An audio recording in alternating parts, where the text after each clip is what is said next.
Hi, I'm Mike Siegel. When our first couple bought a classic Victorian, they got more than charm. Once they started fixing it up, they discovered it also came with a well-kept secret. When Bill and Wendy James were looking for the perfect place for their B&B, they looked no further than this 1897 Queen Anne Victorian in Mobile, Alabama. It's so classically Victorian, and it just fit my definition of a bed and breakfast. Luckily, everything else was a perfect fit, too. The fretwork is very unusual. The columns are very unusual. I mean, if we had to design one, I don't think we could have designed one any sweeter. And on the inside, the 5,000 square foot home was a real charmer. It had so many original features. It wasn't just one or two things. It was in every room every time you turned around. There was intricate woodwork, original antique light fixtures, stunning stained glass windows, and gorgeous fireplace mantels.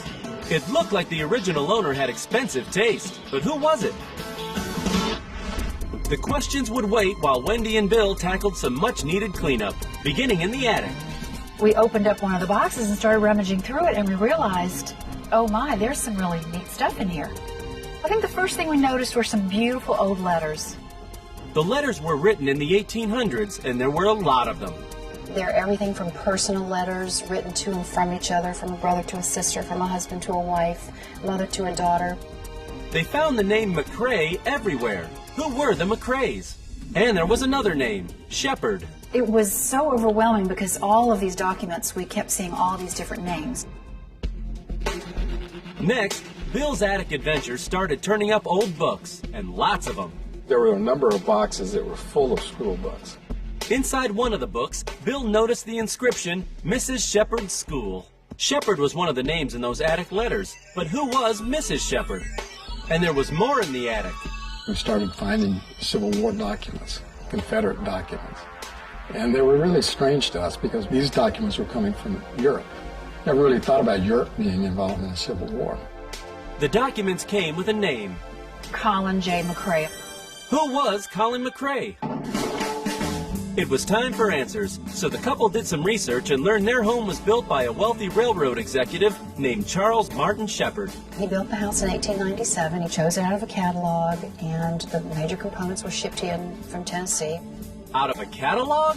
Who would have guessed that this was a kit house? We were surprised when we found out that it was just a catalog home, that it could have that much detail to it. Shepherd and his wife Kate had 5 children, and 2 of their daughters had a passion for teaching. They grew up here in the house, and in 1910 they opened a school here in the house. They did everything from kindergarten to first grade on up. Aha! That explains all those school books. The couple also learned that Shepherd's wife Kate had a very familiar maiden name, McCrae, and she came from a very large family.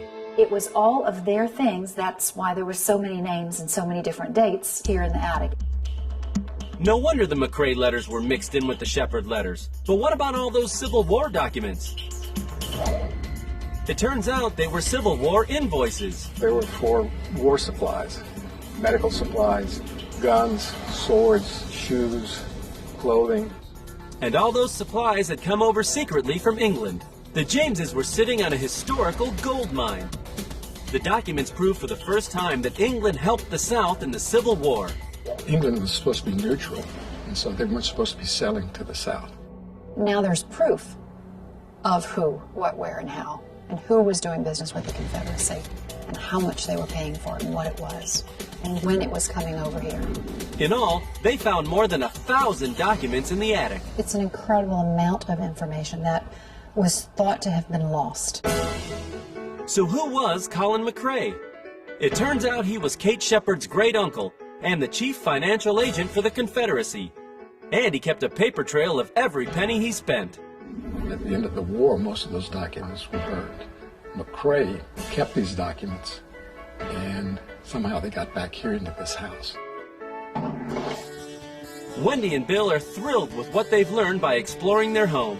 We just never imagined it would hold this much history. But now that Bill and Wendy have found their place in the history books, they can't help wondering if their original furnishings could be valuable too.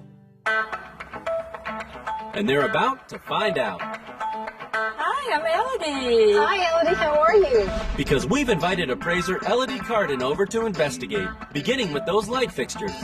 One globe has been replaced, but it looks like it's period anyway. Will those lights turn out to be an antique collector's dream? Will those stained glass windows command a dazzling value? Quite Art Nouveau design. Will the ornate fireplace mantles be worth a fortune? In great condition. The Jameses will have to wait until Elodie is done investigating to find out.